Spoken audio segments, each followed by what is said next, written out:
Esse vídeo é dedicado aos membros do meu grupo de estudo em Filosofia da Magia e o título dele é: haveria uma filosofia da magia no Jacob Boehme, o grande filósofo teutônico, sapateiro, místico, teósofo e, segundo Hegel, o primeiro grande filósofo da Alemanha. É claro que para começar a falar disso a gente tem que lembrar que Jacob Boehme é luterano, é cristão e, portanto, ele está num horizonte um tanto negativo em relação à magia, por conta do eco agostiniano, né, de que Agostinho criticava Hermes Trismegisto por estar evocando os daimones, né, e não rendendo culto a Deus.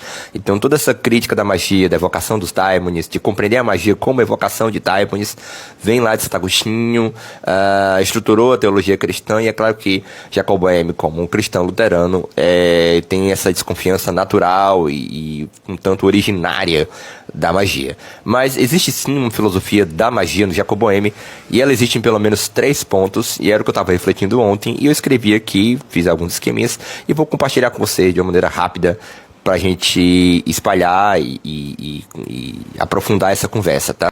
Primeiro ponto, existiria sim uma filosofia da magia no Jacob Boehme, na medida em que existe nos textos do Jacob Boehme uma preocupação de descrever as forças fundamentais da natureza, as forças angélicas, esse mapa do mundo.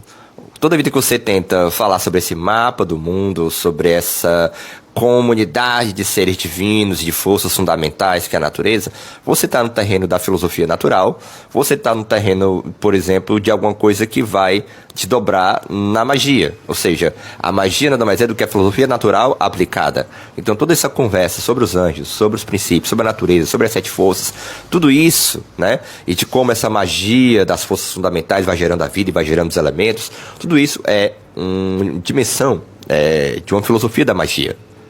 A vida, por exemplo, é um processo mágico, né? Na perspectiva do horizonte mágico, obviamente, né? Um segundo ponto também é assim, nós poderíamos falar também da magia, de uma filosofia da magia no sentido ético, porque já que esse fundo originário, esse Abgrund, esse abismo, é também um fundo mágico, né?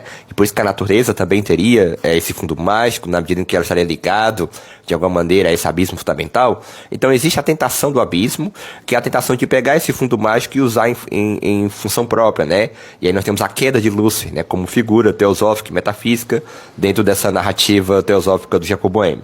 Então nós podemos falar em filosofia da magia assim, com essa tentação do abismo, com essa questão do fundo mágico, essa dimensão ética, né, de como você vai usar essas forças fundamentais da natureza, do fundo originário da realidade. Então nós podemos pensar uma filosofia da magia também por esse viés ético dentro do Jacob Boehme.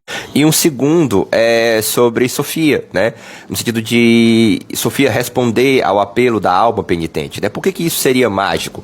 Porque toda vida que esse universo, essas forças fundamentais, esses anjos respondem ao humano, isso entra na categoria da magia, ou seja, quando a alma do mundo me responde, quando o universo me responde, quando a totalidade parece conversar comigo. Só que como no cristianismo nós temos a dimensão da graça, a graça é diferente da operação mágica, né? Da operação mágica, você opera aqui e aguarda certos resultados advindos de uma, vamos dizer assim, suposta lei natural e oculta do mundo. Na graça, não. Na graça, vem espontaneamente do divino como doação. Então, apesar da graça não ser exatamente magia no sentido estrito, a graça opera dentro do horizonte mágico, na medida em que ela é uma resposta das forças espirituais ao apelo da alma penitente. Então, a graça não é magia, mas ela opera dentro de um horizonte mágico. E no Jacob Boehme, a alma penitente que se volta para Sofia, ela é respondida, né, meio que magneticamente, vamos dizer assim, espiritualmente. As forças espirituais de Sofia inflamam a alma e reorientam cada vez mais ela no caminho da fé, que é o caminho que vai até Cristo, né, que seria a perfeição da alma humana e a força fundamental da unidade do homem com Deus, né, o reconciliamento, a reintegração fundamental de todos os seres, né. Então a gente poderia falar assim nessa dimensão também soteriológica, salvífica.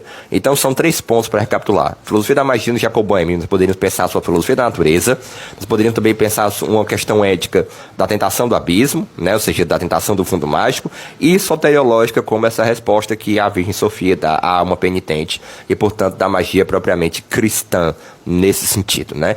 Existe uma magia cristã? Sim, porque o cristianismo nasceu numa época em que o horizonte mágico era fundante, inclusive epistemologicamente, né? Então é claro que nós podemos falar de uma magia cristã, e a pergunta deveria ser o contrário, né? Como não falar do cristianismo sem falar do horizonte mágico, né? Espero que vocês tenham gostado. Que alguma coisa não tiver entendido, pode perguntar aqui, tá bom? Que a gente responde.